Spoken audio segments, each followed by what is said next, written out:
Hi there, how's it going everyone? Bit of a strange time at the moment. Yeah, we're all locked down, we're told to stay at home in this very strange time with this COVID-19. Very odd. I hope you're looking after yourself and staying safe as you can anyway. And looking after each other. It's important right now. I'm looking after my family's looking after me. I found myself teaching maths this week. Never any good at maths when I was a kid. Got a bit better at it through life, but going back to teach it, that's a new one. Yeah, they've got rid of units. It's now ones. Yeah, I say, yeah, add up your units to my little girl. She's like, what? Add up your units now. How many units have you got? What are you on about? She says, it's ones, Daddy. Ones now. It's like, okay, all right, yeah. Moving on. Yeah, let's leave the maths. Let's write a story. Let's take some photos.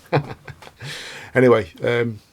Welcome back, and today I'm going to be talking about the playoff between iPhones and DSLRs. What are the merits? Yeah.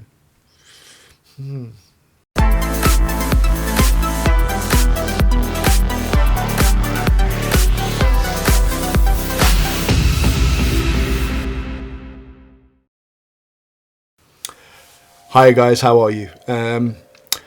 Bit of a strange world at the moment, isn't it? We're kind of all in lockdown at the moment, twiddling our thumbs, wondering what we can do creatively. And I know there's a lot of photographers out there kind of, getting itchy trigger fingers, not being able to get out and shoot some great stuff. It's a frustrating time.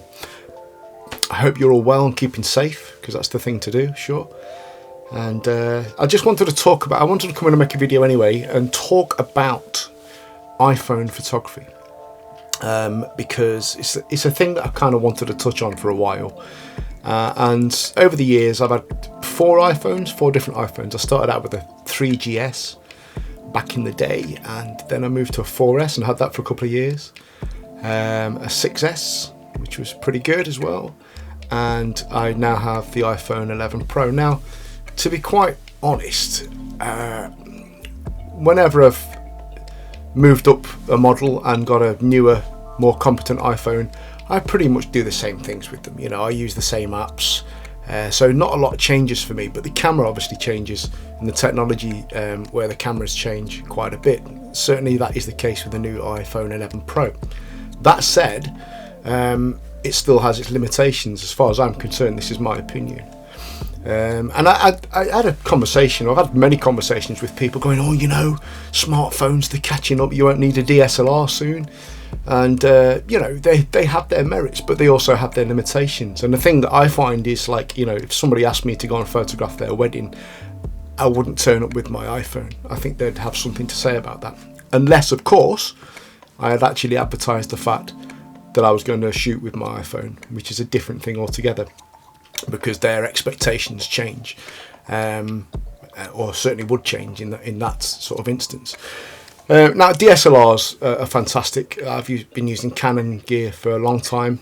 I love my Canon kit. I love the lenses that I use, and the glass involved in the lenses that I use gives me a whole lot of options. The fact that I can change lenses, the size of the sensor in the cameras gives me a whole lot of options. Whereas when I'm using my iPhone, certainly now my iPhone 11 Pro, it is good, takes great photos, but it still has its limitations in the fact that it's got a small sensor, and what we're dealing with is computational photography. So basically, the computer on board of the phone is actually sort of building in image information that isn't actually there. It's reading what you're pointing your camera at, it's reading what you're taking a photograph of, and it's kind of building the bits into the image that it thinks that's going to sort of enhance that image and make it a better photograph. And I think, in terms of when you look at the images still now, even a well-lit image on an iPhone, certainly on an iPhone 11 Pro still, you zoom right in at 100% and you still get that furry edged pixelation, right into the image. Much like this, there's an example I've done here. This portrait that I took a while back with an iPhone, and there's this portrait too, 100% zoom, both fairly well lit images, and you can see that the Canon with I think it was a fixed 50 lens I was using on that, still delivering a really sharp, pin sharp image, whereas the iPhone still, you see that it's got that kind of a furry edge to when you actually get into the image, there's a furry edge to the image. And I still find this now with the iPhone 11 Pro. But I don't want to sort of rip the iPhone apart, because it's a piece of kit, and I've said this many times. I love what it is. I actually really love having the sort of the availability of it. You know, my iPhone fits in my back pocket, it's got a camera on it, and the times when I've not had my kit around and I wanted to take a photo, I'll whip my phone out and take the photo. And I've taken some amazing photos. I've taken some absolutely beautiful photos with my iPhones across the years. And in this video, I wanted to show some of those images, to show that, you know, an image is an image at the end of the day, yes.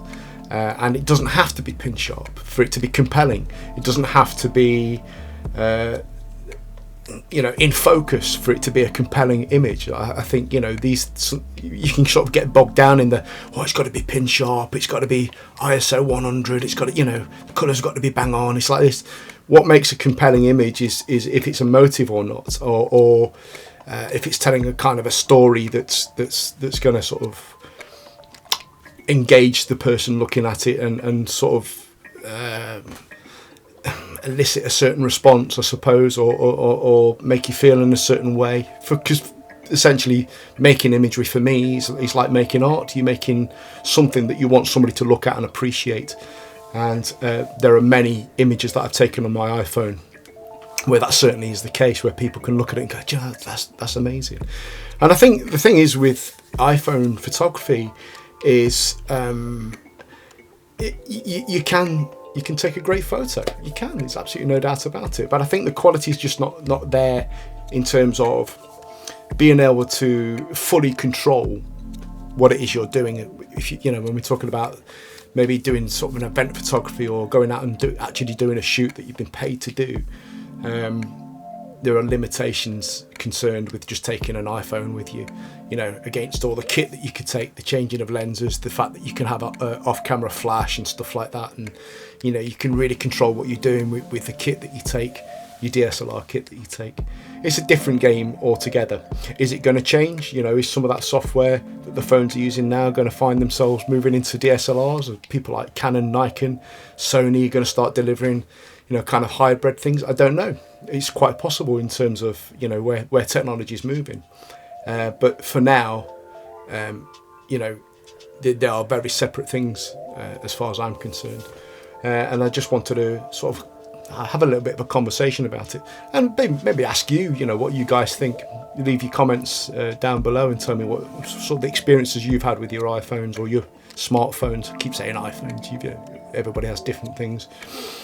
But yeah, let me know what kind of experiences you've had, and do you enjoy using them, and have you got any sort of specific photos that really stand out, that kind of go, you know, I wouldn't have got this, you know, if I hadn't have had my phone with me. You know, there's certainly images that I've got that I wouldn't have taken had I not had this sort of really sort of, you know, accessible phone in my back pocket I could just whip out and take a photo with. You know, it's so it has its uses. It is useful. Anyway, I wanted to sort of take you through some gallery shots that I've put together of some of the favourite images I've taken across the years with my iPhones, my 4 different iPhones that I mentioned earlier: 3GS, 4S, 6S, and now the iPhone 11 Pro. Up to press, I've not really taken a lot of shots with the 11 Pro just yet, because I've not had it a great amount of time. But I'm sure that's going to change in the not too distant future, once we're allowed outside again, you know, once this COVID-19's buggered off or been resolved somehow. Scary, isn't it? It's not good at all what's going on at the moment. Very strange place we're living in. Odd times. And I suppose the other thing I was going to say about the iPhone, it's like you can have a bit of a play around the house with it when you're stuck indoors, as we all are at the moment. iPhone becomes useful for sort of recording things and, you know, snapping things and generally being creative, you know, in the moment. So they do have their uses. Anyway, I'm going to leave you with some images now. Like I said, of images, photographs that I've taken across the years with my iPhone, and I've taken some absolutely beautiful photographs. It started out early on, really. I suppose my first iPhone was when my daughter was born, some years ago, back in 2012. So there's quite a lot of images of her to start with when she was young. younger, should I say, because she's still young, and sort of moving through just some of my favourite images that I've taken across the years, and I thought I'd leave you with a little gallery now so you can view some of those and appreciate them as I have. And so do take care out there, because like I said, it's a bit of a strange time.